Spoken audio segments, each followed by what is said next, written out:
everyone, I'm Monsoon. If you are here for the first time, I make vlog content, just daily life things. I talk about books, I read a lot of books, I talk about things that I love. We just love mundanity over here, we just love appreciating normal things on this channel. And it's just my personal growth. I'm trying to romanticize every single thing that I do. And today we are going to do a book tag video. I'm going to sit and talk with all of you guys about books. It's going to be a book tag video, which means there will be some questions that I'll have to answer, and yeah, it's going to be really interesting. So let's open up the question on in here. Shall we start? So the very first question is, best book you have read so far in this year. So that has to be this book, Dance Dance Dance by Haruki Murakami. This has to be the best book I have read this year. Until now I have read 41 books. Okay, hi. Are you interested? I was saying this is the best book. Yeah, this is the best book of this year. No other comments. You want to know why? Go read it. I don't care. I just cannot explain why I love this book so much.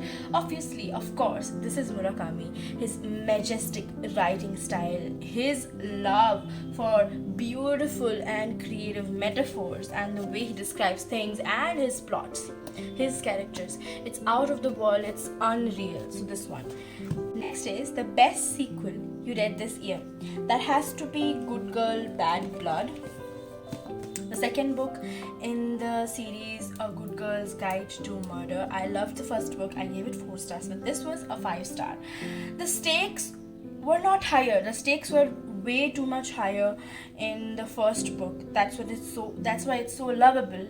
But I liked this one more because it's very emotionally driven. It's so raw, and it's something that I loved more. Okay, so this is the best sequel I read this year.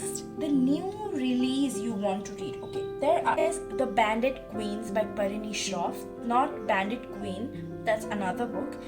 A new release January 2023, and I really want to read it because there is a woman and her husband suddenly disappeared, but there's a rumor going on that she killed her husband, and she is not actually opposing it because that gives her an intimidating look. That's why she is not actually contradicting it. She is not giving any statement about it, and she's letting people think that yeah, that's what actually happened. Now women are coming to her and asking, how did she do it? How did she kill her husband and got away with it? That's quite an interesting thing. Like, wow, how would she advise them when she didn't do it? Or did she? We don't know. So I want to read it. Next book is Yellow Face by Arif Kwang. Arif Kwang had a big hit book, Babel. I have not read Babel. It's a Dakaki remake book. I really want to read that as well. But Yellow Face is new release of this year, so I want to read it. Yellow Face is actually about identity theft. There are 2 friends. One friend is talented writer, and another is like a trying writer. She isn't that talented.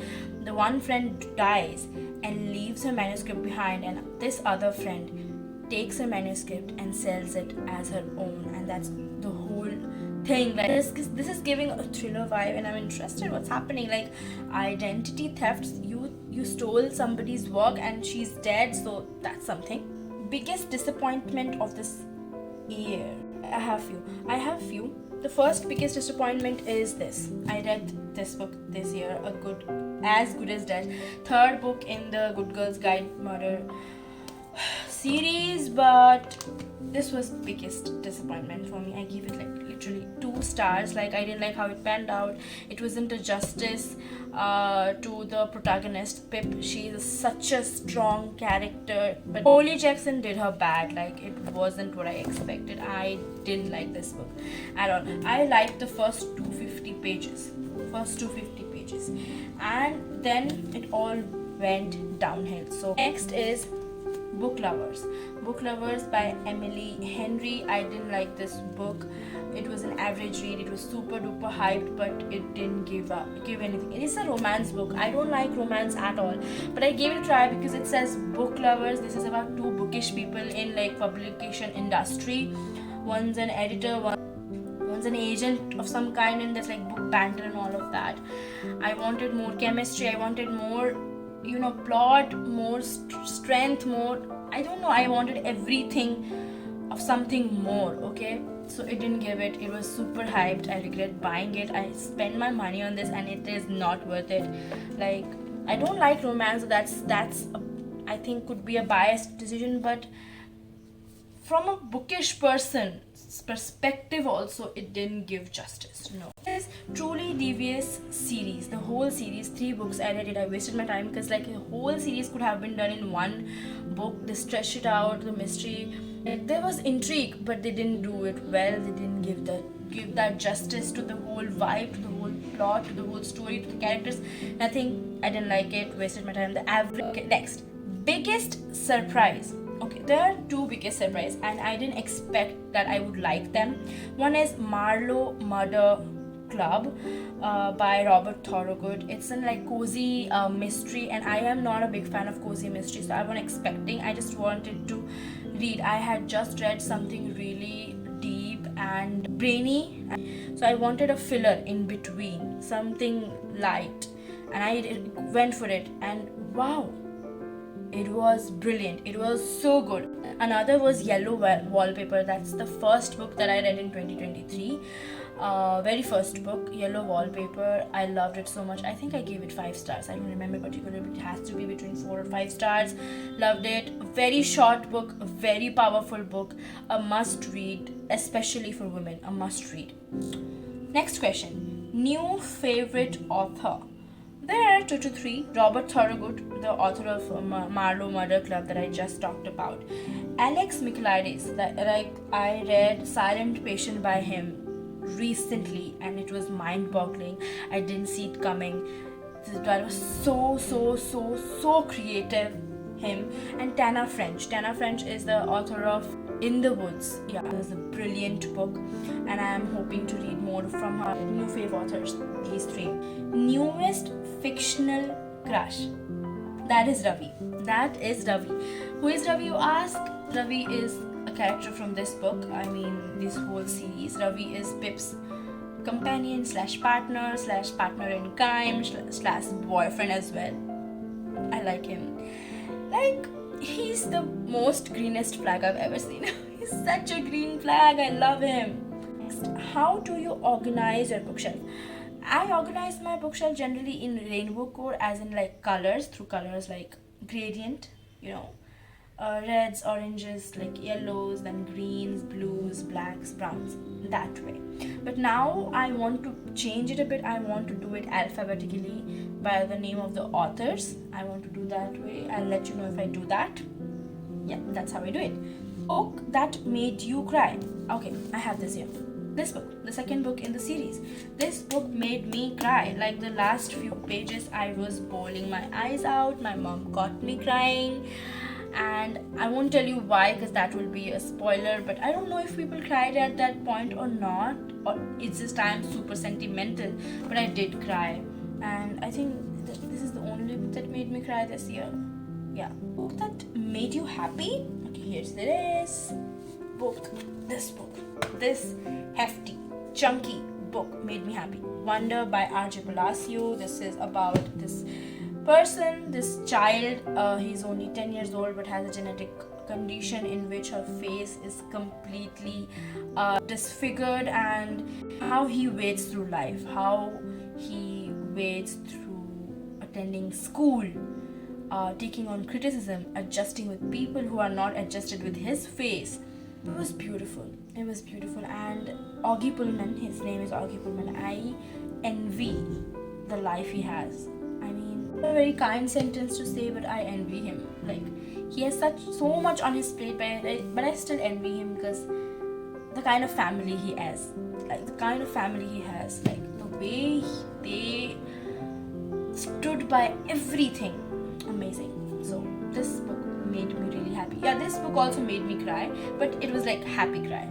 Yeah.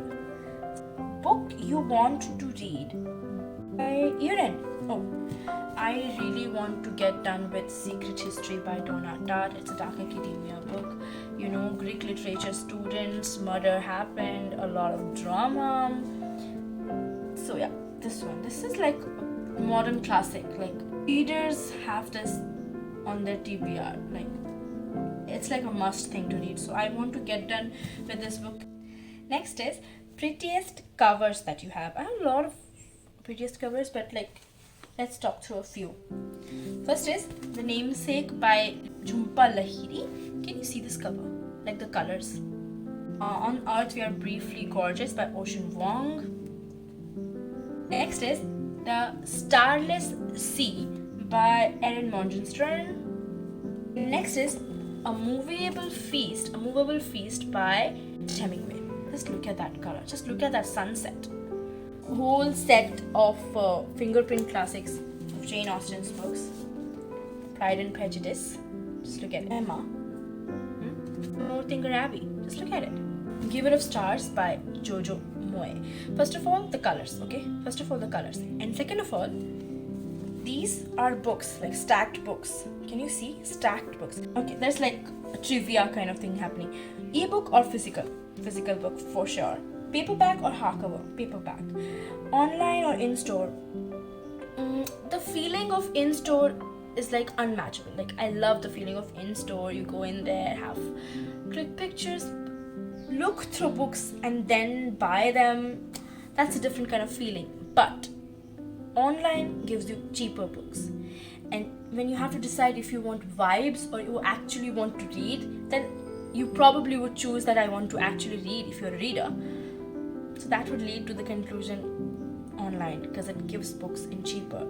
Trilogy or series? Trilogy. I'm not that patient. Like I read through all the Harry Potter, like all 7 books and even the 8th one, that fan fiction one. But that's not the case with every single series. So I would prefer trilogies. I would want conclusion in 3 books. That's good. I'm not even like, patient enough to get through 3 books. I prefer standalones the most. But if you have to choose between series or trilogy it has to be. Heroes or villains? Heroes.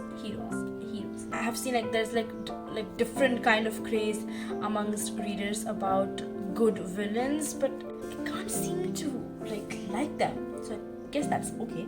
Borrow or buy? Okay, borrowing is like economical. Okay, that's like more environment friendly.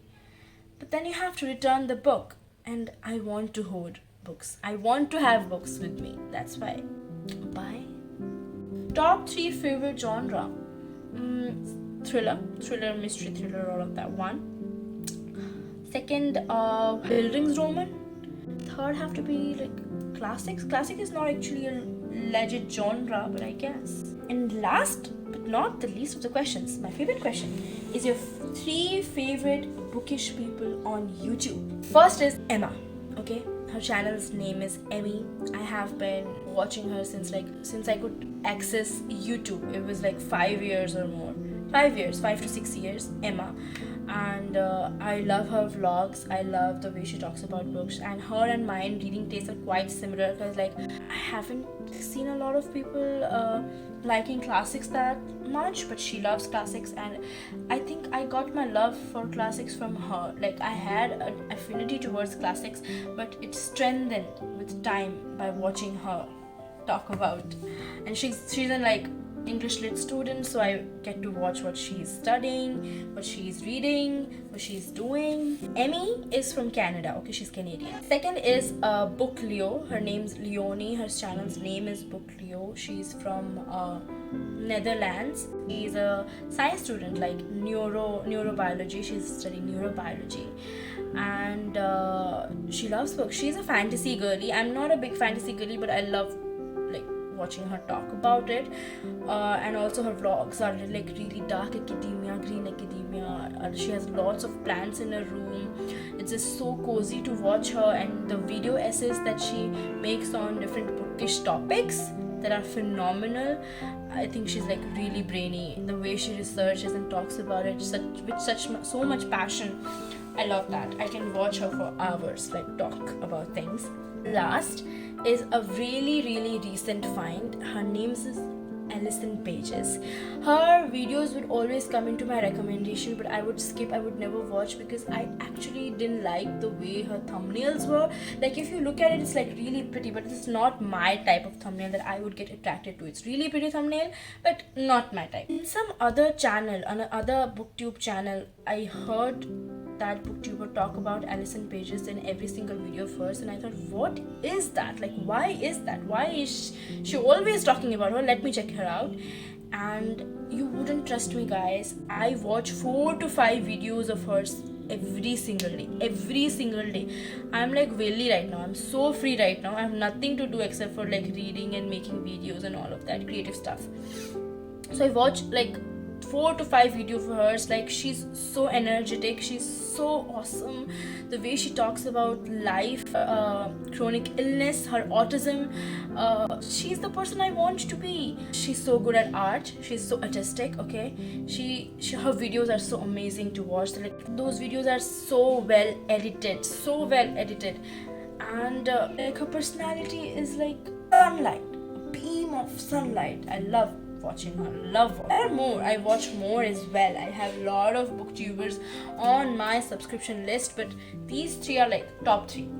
Now, that was our book tag video, guys. I hope you enjoyed. I hope you looking through my books and had a good chit chatty time. See you next time. Bye bye.